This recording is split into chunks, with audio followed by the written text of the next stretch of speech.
Assalamualaikum warahmatullahi wabarakatuh. Selamat pagi, apa kabarnya para santri semuanya? Alhamdulillah kita bisa belajar kembali setelah pekan kemarin kita mulai pelajaran informatikanya.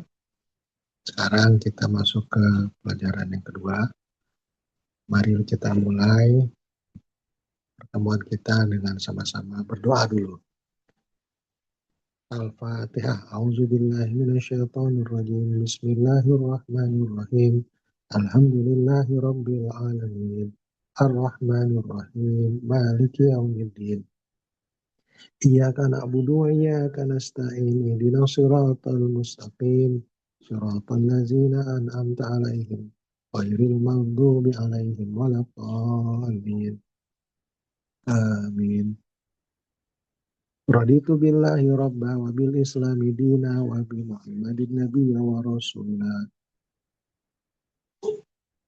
Rabbi zidni ilman warzuqni fahman. Amin. Baik, kita masuk ke bab 1, yaitu tentang berpikir komputasional untuk penyelesaian masalah. Nah, apa sih perbedaan antara bertindak dan berpikir? Ayo, siapa yang bisa jawab? Bertindak dan berpikir. Bertindak, dia sudah melakukan sebuah aktivitas yang menggunakan panca inderanya, baik itu dia menggunakan tangan, dia menggunakan kaki, menggunakan mulut, bicara, ya, itu udah masuk bertindak. Yang berpikir itu proses yang ada di dalam pikirannya, atau di dalam otaknya, apa yang sedang dia pikirkan. Maka yang disebut dengan berpikir komputasional adalah bagaimana kita sebelum bertindak, kita berpikir dulu. Pikir apakah aktivitas ini nantinya bisa dilakukan dengan alat bantu, yaitu komputer. Nah, tujuan pembelajaran kita adalah pada bab ini, ya kamu nanti akan mempelajari tentang apa itu berpikir komputasional dan bagaimana menggunakannya untuk menyelesaikan sebagai persoalan. Selain ini, kamu juga akan belajar untuk mengimplementasikan pengetahuan visual. Nah, ada beberapa kata kunci. Yang pertama adalah berpikir komputasional, penyelesaian masalah, algoritma, struktur data, dan representasi data. Jadi kita akan belajar maksud dari kata ini. Ya. Sampai di sini dulu. Ada pertanyaan?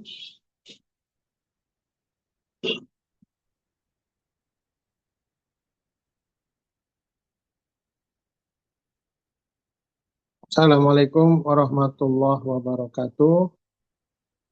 Ya, kita sekarang masuk ke peta materi ya. Peta materi dari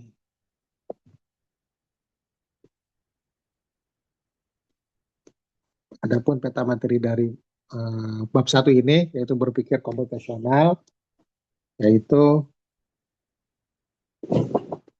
ya di sini ada yang sebelah kiri ya, berpikir.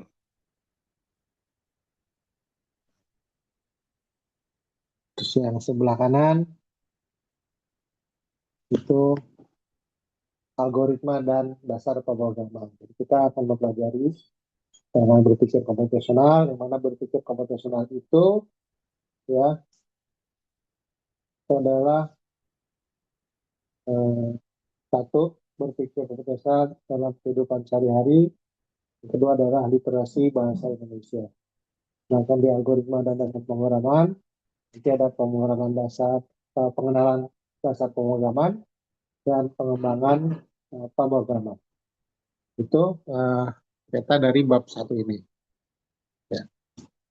Nah, kalau kita sekarang ada pertanyaan, apa itu berpikir komputasional?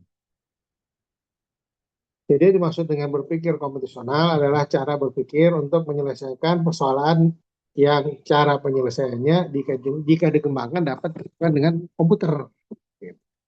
Jadi kata-kata pentingnya di sini ada sebuah cara berpikir, cara penyelesaian masalah, dan dapat dilakukan nanti dengan komputer. Dengan demikian, kita akan belajar bagaimana menyelesaikan berbagai persoalan dengan cara yang efektif dan efisien. Pasti efektif dan efisien, nanti di belakang kita akan belajar. Nah, untuk berpikir komputasional itu ada 4 fondasinya. Yang pertama itu apa? Dekomposisi. Yang kedua, abstraksi. Yang ketiga, algoritma. Yang keempat, pengenalan pola. Oke. Apa sih yang disebut dengan dekomposisi? Dekomposisi itu maksudnya adalah formulasi persoalan sedemikian rupa, persoalan yang kompleks, rumit, dibagi-bagi menjadi sub-sub persoalan yang lebih kecil. Ya. Jadi agar dapat diselesaikan dengan cepat dan efisien serta optimal. Jika diperlukan dapat menggunakan komputer sebagai alat bantu.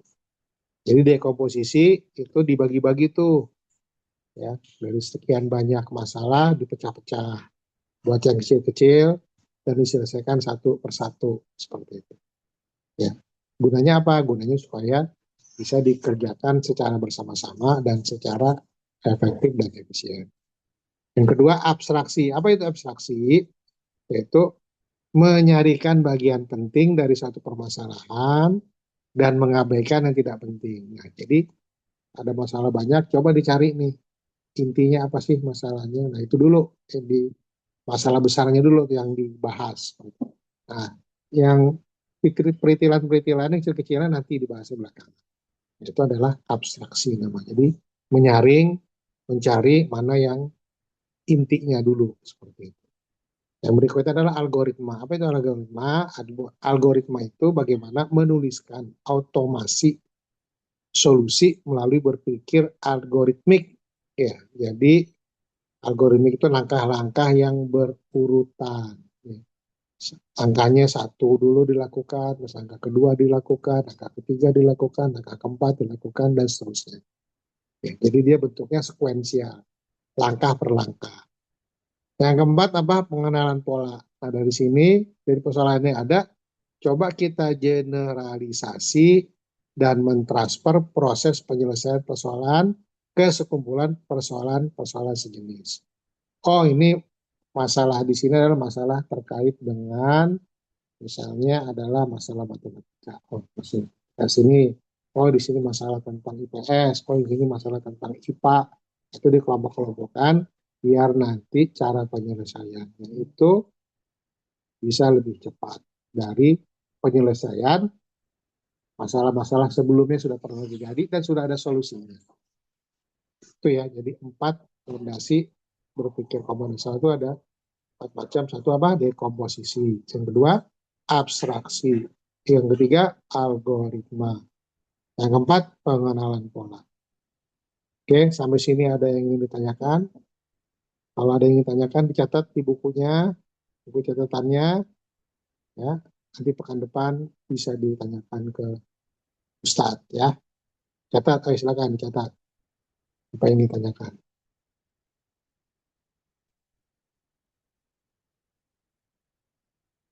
Nah, dari tadi kita bicara ada beberapa tuh kata-kata ya atau istilah-istilah yang mungkin nanti kita akan ketemu lagi nih pembahasannya. Yang pertama itu computational thinking. Itu apa? Itu bahasa Inggrisnya berpikir komputasional. Terus apa? Reasoning. Reasoning itu alasan. Alasan kenapa ini dilakukan. Kenapa ini diperlukan. Society. Society itu masyarakat. Maksudnya. Maya. Dunia maya. Itu dunia yang bukan dunia nyata. Lawannya dunia nyata. Dunia maya itu berarti yang ada di internet atau yang virtual. Thinking mode itu mode berpikir, cara berpikir. Ini cara berpikir kita modelnya seperti apa, pola pikirnya seperti apa. Memodelkan itu menyederhanakan yang tadinya besar di modeling jadi sebuah miniatur yang kecil. Misalnya pabrik yang besar itu bagaimana dibuat modelnya yang kecil. Oh, tahapannya ini A, tahapan B, tahapan C, dan seterusnya. Kecepatan itu kecepatan, ya, speed ya. Nah ini kita balik lagi tadi ke berpikir komputasional. Masih ingat tadi apa dekomposisi, pengenalan pola, abstraksi, sama algoritma. Ini komposisi apa? Mengidentifikasi ide-ide utama dari masalah dan mengabaikan detail yang tidak relevan. Jadi kelompok-kelompokan ya. Pengenalan pola, pola pikir yang digunakan untuk memecahkan masalah berdasarkan langkah-langkah yang sistematis dan terstruktur. Ada struktur data nanti. Terus apa lagi? Abstraksi ya, mengenali pola dalam sebuah masalah untuk mendapatkan solusi yang ya, sesuai. Algoritma apa? Proses memecahkan masalah menjadi bentuk yang lebih kecil dan sederhana ya, seperti itu.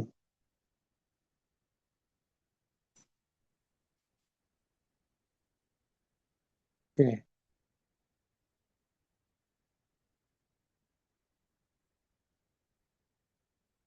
lanjut ya. Nah, ini ada gambar tuh, ada 3 gambar. Satu, gambar yang paling kiri ya, yang hijau itu gambar ada 2 orang membuat kue. Ya. Mungkin kuenya nggak banyak yang dibuat ya, mungkin buat satu keluarga aja. Tapi yang kedua ini yang abu-abu, yang apa, merah jambu. Ya. Nah itu proses pembuatan di apa nih? Di PKK ya. Dia buat kue yang buat satu RT nih. Dia buat kue buat satu RT. Dia buat sampai rame, ada 4 orang tuh yang ngerjain. Nah yang sebelah sebelah paling kanan itu gambar apa? Itu gambar sebuah pabrik ya, pabrik kue. Itu ada mesin mixernya besar sekali tuh. Nah mesin mixer ini ada tenaga kerjanya ya, ada karyawannya.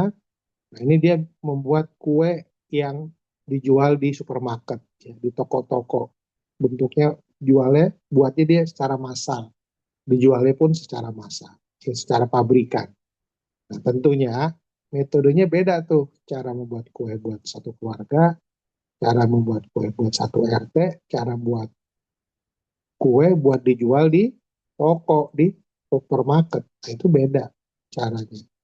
Nah, inilah yang disebut ya, dengan uh, berpikir komputasional. Bagaimana ya, dari yang sederhana tadi, bikin kue yang cuma buat 3-4 orang, ya, terus buat 100 orang, sama yang buat 1.000 orang, 10.000 orang, 100.000 orang.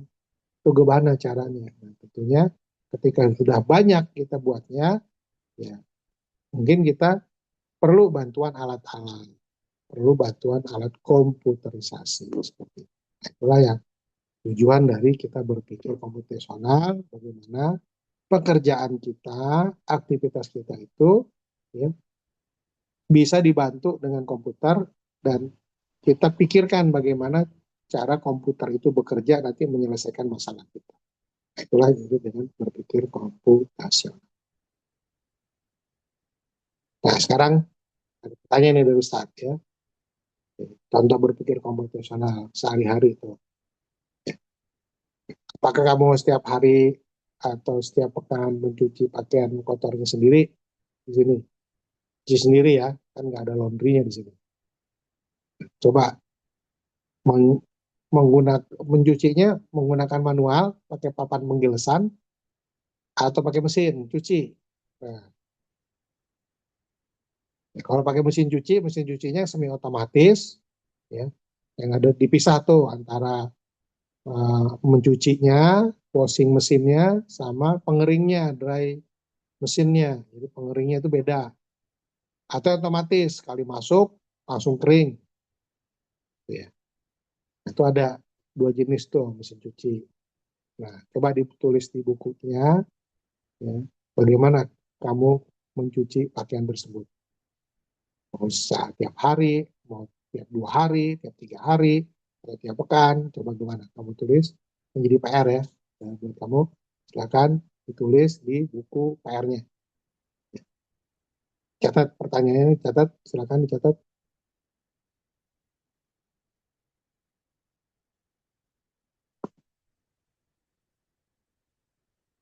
Ya,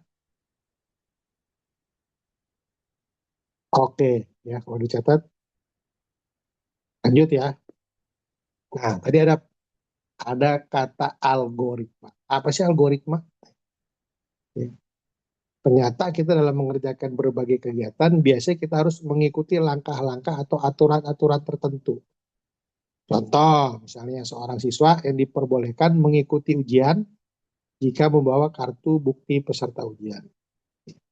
Atau pernah kamu baca atau bertanya kepada orang tua tentang langkah-langkah untuk melakukan sesuatu, misalnya langkah-langkah untuk masak nasi goreng, tanya sama ibu kamu, gimana cara memasak nasi goreng? Pernah nggak tanya? Nah, apa langkah-langkahnya itu? Nah, algoritma itu adalah langkah-langkah terstruktur untuk melakukan pekerjaan tersebut. Langkah-langkah terstruktur untuk memasak nasi goreng misalnya. Itu disebut dengan algoritma. Tahapan-tahapannya itu dimulai dari awal sampai akhir. Nah, itu yang disebut dengan algoritma. Nah, biasanya itu terdapat syarat-syarat yang harus diikuti. Nah, selanjutnya tadi ada juga saat bicara tentang efektif dan efisien. Apa sih bedanya efektif dan efisien? Nah, gini gambarannya. Contoh ya, dalam proses pembuatan kue yang tadi dijelaskan, ya, jika seorang ibu ingin membuat 5 buah biskuit dan dia membuatnya dengan mesin pabrik, tadi yang paling kanan ya, yang seharusnya digunakan untuk membuat ratusan ribu kue, biskuit, prosesnya akan menjadi nggak efisien. Ini mixernya besar ya, padahal cuma buat 5 orang doang, buat satu keluarga doang. Tapi gunakan mesin pabrik kan nggak efisien, efektif kan seperti itu. Nah itu contohnya. Jadi dia menjadi tidak efisien, bahkan tidak efektif. Tidak efisien kenapa? Karena menggunakan mesin yang menjadi berlebihan untuk pembuatan kue tadi. Tidak efektif kenapa? Karena dapat saja menggunakan mesin yang tidak ada biskuit yang dapat dihasilkan. Karena semua adonannya, karena sedikit, kurang memenuhi syarat jumlahnya, makanya nempel aja tuh di mesin-mesinnya. Untuk menyelesaikannya, menurut kesalahan tersebut, maka informatika pada umumnya berusaha mencari solusi yang optimal. Kalau buat segini, caranya bagaimana? Kalau buat segini, mesinnya segede apa? Ya, seperti itu. Nah, itulah yang disebut dengan solusi yang efektif dan efisien. Atau efisien dan efektif. Jelas ya? Nah, terus selanjutnya optimasi penjadwalan. Apa sih arti optimasi penjadwalan? Bagaimana kita bisa mengoptimasi, ya, membuat sepas mungkin, ya, ya, tadi kegiatan-kegiatan kita. Contoh nih, dalam mengatur rangkaian pekerjaan terkadang ya, kita ditemukan ada dua atau tiga pekerjaan ya, atau lebih pekerjaan ya, lebih dari dua, lebih dari tiga yang dapat dilakukan secara bersamaan. Maksudnya bersamaan paralel, sama-sama dikerjain gitu. Kerjaan A, kerjaan B, kerjaan ini bisa bareng. Ada nggak? Ada. Atau misalnya ketika kamu akan baca buku, ternyata ibu minta bantuanmu untuk mendidihkan air yang berada di sebuah panci besar. Ya, kamu dapat menyalakan kompornya dan menaruh panci berisi air di atasnya kompor tersebut. Ya. Terus kamu nyalain deh kompornya. Sambil kamu nungguin airnya itu mendidih, kamu bisa baca buku. Tadi kan, kegiatan awal kamu tadi kan baca buku. Nah, selanjutnya sambil kamu nungguin tuh ya, airnya mendidih. Ya. Jadi pekerjaan tadi itu barengan tadi itu manasin air sama baca buku barengan. Nah, itu disebut dengan pekerjaan paralel. Ya. Nah, makanya ini ada beberapa pekerjaan itu yang bisa paralel atau yang harus selesai dulu pekerjaan pertama baru bisa lakukan pekerjaan kedua, atau selesai dulu aktivitas pertama baru bisa lakukan aktivitas kedua. Ya. Nah, itu namanya sekuensial ya. Atau serial. Jadi dia nggak bisa bareng. Harus selesai dulu yang A baru B bisa jalan. Yang selesai yang B baru C bisa jalan seperti itu. Nah, ya. Nah itu yang eh, dimaksud dengan optimasi penjadwalan. Bagaimana kita pilih nih, mana pekerjaan yang bisa barengan, itu dibarengin, yang tidak bisa baru dilakukan satu-satu. Seperti itu. Oke ya. Nah lanjut, yaitu tadi ada kata struktur data. Ya. Jadi kalau kalian mungkin pernah lihat data, ya. Contoh nih gambar ada kamu disuruh belanja ke pasar ya untuk beli sayur dan sama bumbu-bumbu sama orang tua. Nah, kan dikasih daftar tuh sama ibu tuh biasanya ya. Apa nih tulisannya? Ada 2 ikat kangkung, ada 1 bungkus tahu, setengah kilo bawang, setengah kilo bawang merah, 1 kilogram tomat, 1 kilogram cabai merah, 3 ikat bayam. Nah ini struktur data nih. Gitu ya. Nah data ini ada yang terstruktur, namanya data yang terstruktur, ada juga yang tidak terstruktur. Ya. Datanya beda-beda, ada data belanjaan misalnya, ada data lagi datanya misalnya gambar, ada lagi datanya video dan sebagainya. Nah itu macam-macam data. Jadi kalau yang terstruktur, datanya sudah diatur, terapi. Bisa sama tuh datanya, data tulisan semua, atau data video-video semua, data suara-suara semua. Tapi kalau tidak terstruktur, datanya gado-gado, macam-macam datanya, ya, digabung. Itu yang disebut data struktur dan data tidak struktur. Nah tadi ketika data yang tadi ini, data bulanan itu yang disebut dengan list data, ya, daftar, ada daftarnya, ada listnya, itu biasanya kita buat. Contoh nih, ini kita bisa urutin nih dari yang mana nih, dari yang sayuran dikelompokin, sama yang bumbu dikelompokin, atau yang lauk dikelompokin sendiri. Ya, jadi belinya beda, ya. Kalau beli sayur di tukang sayur, kalau beli lauk kalau beli daging di tukang daging, beli tahu di tukang tahu. Kalau di tukang sayur bisa beli kangkung, ya, beli cabai, beli bayam, beli tomat itu sama bawang itu satu satu penjual itu. Tapi kalau mau beli tahu beda lagi nanti, mau beli daging beda lagi tukangnya, mau beli ikan beda lagi tukangnya. Itu ada listnya tuh. Nanti kita bisa kelompok-kelompokin. Nah, ini selanjutnya ada tadi disebut representasi data. Apa sih representasi data? Nah, dalam kehidupan kita sehari-hari, sering kali kita ya dihadapkan pada banyak pilihan. Pilihannya dapat terdiri dari 2 kemungkinan atau lebih. Jika hanya terdiri atas 2 kemungkinan, biasanya jawabannya ya atau tidak. Contoh misalnya, apakah hari ini kamu sarapan roti? Jawabannya ya. Kalau benar-benar sarapannya roti. Tapi kalau hari suduk, ya tidak jawabannya kan. Seperti itu. Apakah kemarin turun hujan? Bisa ya, bisa tidak. Nah, ada juga pertanyaan yang berbeda. Ya, contohnya, apa warna kesukaan kamu? Nah, itu nggak bisa dijawab sama ya atau tidak. Bisa dia biru, bisa merah, bisa hitam, dan putih, dan sebagainya. Tapi bisa dibuat jadi ya atau tidak nggak? Bisa. Gimana caranya? Apakah warna kesukaan kamu itu biru? Nah, itu bisa jawab kan? Kalau dia benar-benar biru, ya bisa iya. Kalau enggak, misalnya disenangi merah, berarti kan jawabannya tidak. Ya, seperti itu. Nah, inilah yang disebut dengan representasi data. Ini data itu bisa kita buat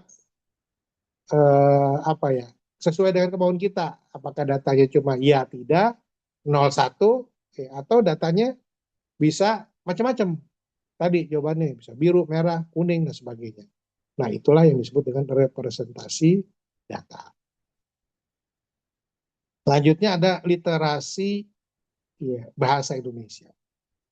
Di literasi bahasa Indonesia ini kita cuma belajar saat ini 2 hal. Masalah surat menyurat, yaitu ada surat resmi dan surat pribadi. Kalau surat resmi, ya di situ tuh ada tanggal suratnya, ya ada capnya tuh, ada tanda tangannya, ya ada ditujukan ke siapa, nama pejabatnya, itu surat resmi. Nah, tanggalnya juga seperti itu.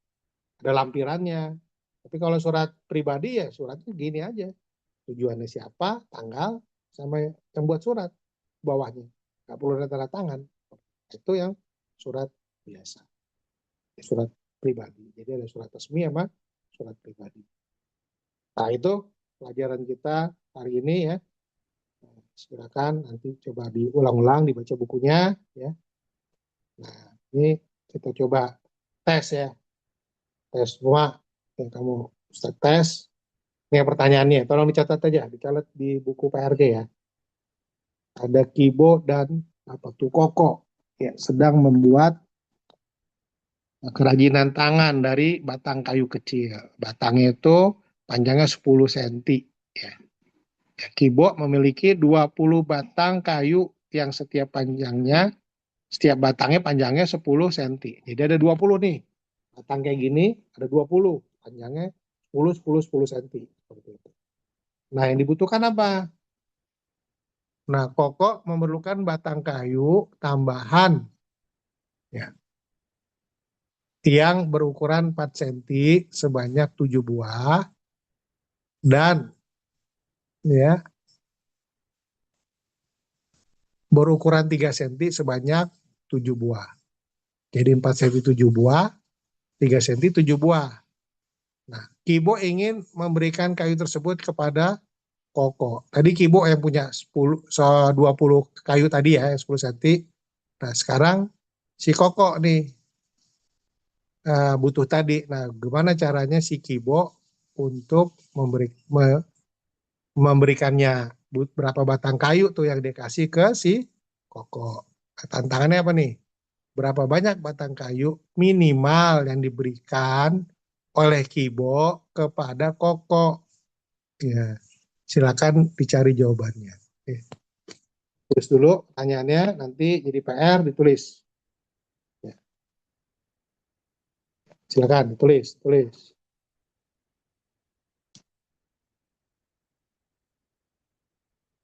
Ya.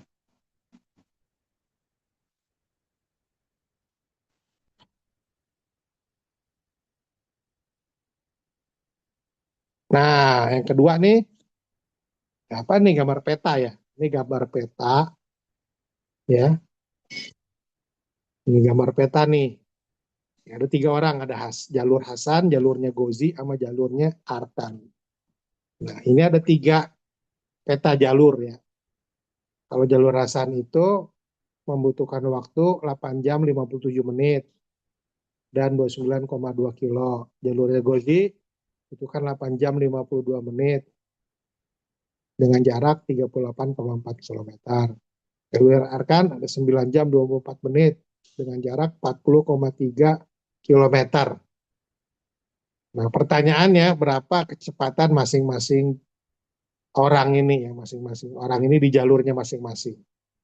Rumusnya kecepatan ya, jarak dibagi waktu tempuh. Jarak tempuh dibagi waktu tempuh.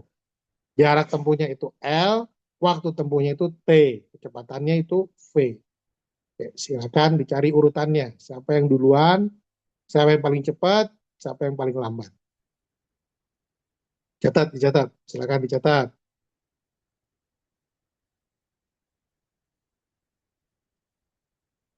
Ya, silakan dicatat. Jadi urutannya bagaimana antara Hasan, Gozi, dan Arkan tersebut. Oke, nah sekarang gambar apa nih? Gambar apa nih? Lingkaran. Lingkaran ada seperti kue ya, kue dibagi-bagi ya. Itu ada dibagi-bagi itu. Warna-warnanya macam-macam, beda-beda ya. Tiap bagian, tiap area itu beda-beda. Ada yang biru tua ya 10%, ada yang biru 25%, ya, ada yang orange itu 24%, ada yang hijau itu 6%, ada yang merah 14%, ada yang ungu itu 21%. Nah, ini maksudnya apa nih? Ceritanya gambar apa nih? Namanya apa nih? Gambar ini namanya apa? Catat. Terus coba kamu ceritakan maksudnya apa tuh? Terus ada tulisannya itu electricity and heat production. Itu apa maksud itu? Ya, coba dicek. Tuh, PR berikutnya lagi nih. Ya. Nah, mengapa dokumen dalam komputer harus disimpan? Mengetik-ketik, ya, terus disimpan nggak? Nah, kenapa harus disimpan? Dijawab, ya, coba. Ya. Yang kedua, apa perbedaan dari tampilan layar yang dihasilkan oleh ponsel, HP, dan komputer. Bedanya apa biasanya? Tulis, kalau di ponsel begini, kalau di komputer itu begini. Nah, ditulis. Oke, itu. Terima kasih. Ini pelajaran kita hari ini. Ada berapa tadi ya soal-soalnya ya? Silakan dikerjakan. Ya, dikerjakan masing-masing. Ya, dikerjakan sendiri-sendiri.